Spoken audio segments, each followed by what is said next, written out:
কি হলো আমার? আমার এমন সুন্দর চেহারা এরকম ভূতের মতো হয়ে গেল কি করে?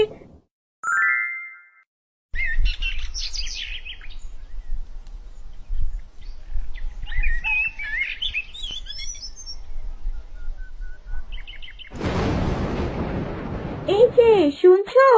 এদিকে একটু এসো না। এ মা, তুমি কে গো? এমন ভূতের মতো চেহারা কেন তোমার? দেখলেই তো ভয় লাগে। যা বলার দূর থেকে বলো, কাছে যেতে পারবো না। এমন করছো কেন? অসুন্দর বলে কি আমি মানুষ নই? তুমি জানো আমি আগে কত রূপবতী ছিলাম? মিথ্যে কথা বলার জায়গা পাও না? যে বিশ্রী চেহারা তোমার! আর তুমি নাকি আগে রূপবতী ছিলে? সত্যি বলছি। তুমি আমার গল্প শুনবে, তাহলে সব জানতে পারবে।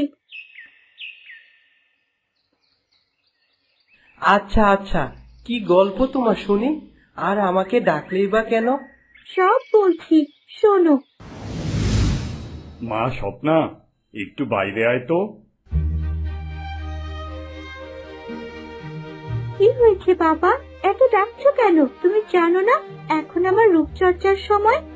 আহা, আমার মা এমনিতেই ভুবন সুন্দরী, এত রূপচর্চা না করলেও হবে। বোকার মতো কথা বলো না তো বাবা। আমি এই গ্রামের সবচেয়ে সুন্দরী হতে চাই, আর তার জন্য রূপচর্চা করতেই হবে। কিন্তু কেন রে মা? বাবা, তুমি যে এত বোকা। আমি যদি গ্রামের সবচেয়ে সুন্দরী হই, তবেই তো রাজকুমারের চোখ আমার দিকে পড়বে। কি? রাজকুমার? তুই রাজকুমারের সাথে বিয়ের স্বপ্ন দেখিস? অবশ্যই। আমার যে রূপ, রাজার ছেলে আমার ছেলে আর কাকে বিয়ে করবে? রাজার ছেলে তো অন্য দেশের রাজার মেয়েকেই বিয়ে করবে। এই গরিব চাষার মেয়েকে সে কখনোই বিয়ে করবে না।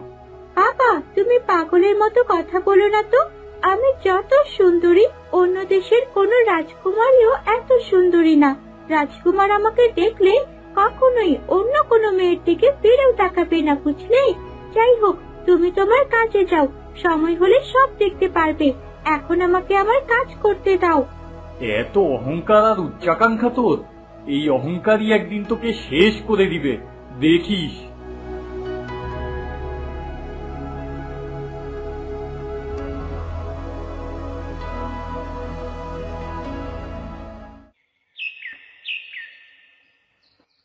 আহা, কি সুন্দর দেখতে আমায়।